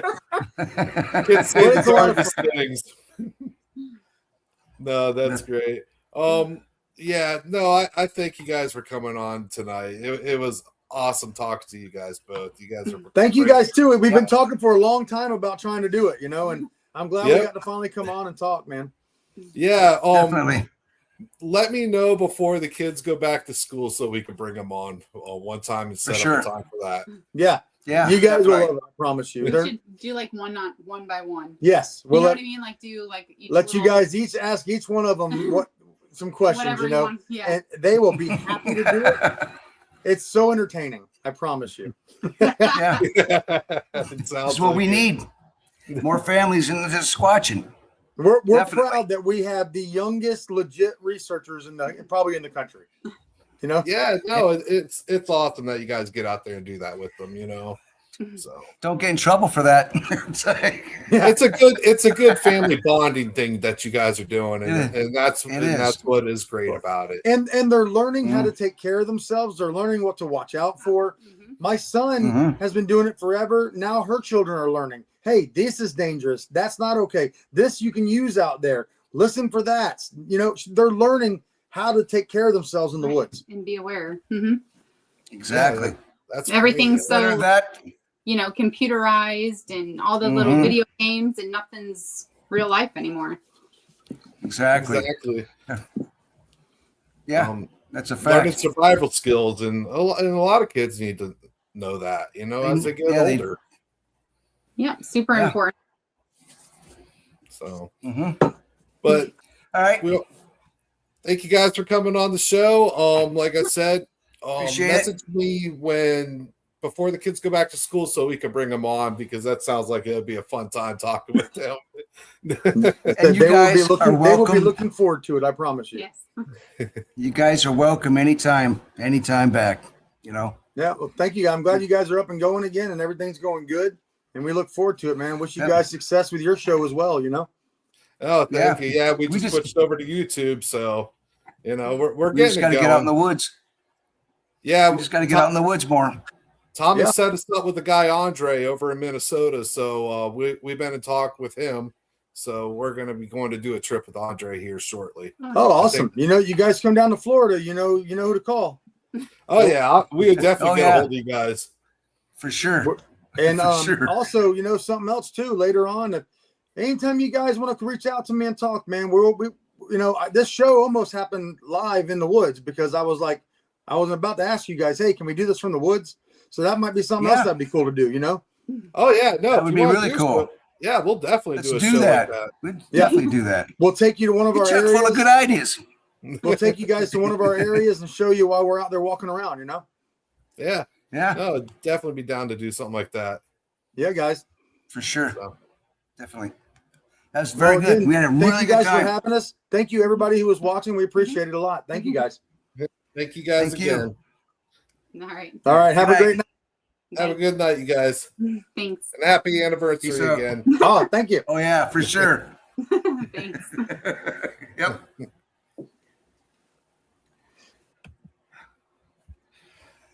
All right. Well, that's going to wrap up tonight's show. Anything else you want to add, Todd, before we get off here? Nah, I'm pretty tired. I had a long day today. So, yeah. All right. Well, go ahead. I don't know. We'll be here back again in 2 weeks. Yeah. With another guest. That one's going to be Jared Lowe. I'm going to be getting a hold of him. We're going to be bringing him on and everything. So I'm going to be setting up a time and date. It might not happen on Thursday because Jared works throughout the week at nighttime. So I'll be getting a hold of him, and we're going to work something out with him. And that's going to be a really good show. Right. He's been having a lot of great things happen out there in the Green Swamp, and he's going to come on and talk all about it. So Sounds great. All right. Looking forward to it. With that being said, good night, everybody. Thank you for watching, and we enjoyed having you on. And I'll let you know and make more posts about when we're going to have the next show, probably within the next 2 weeks. So, yep. All right. Good night, everyone. All right, folks. Good night. Bye.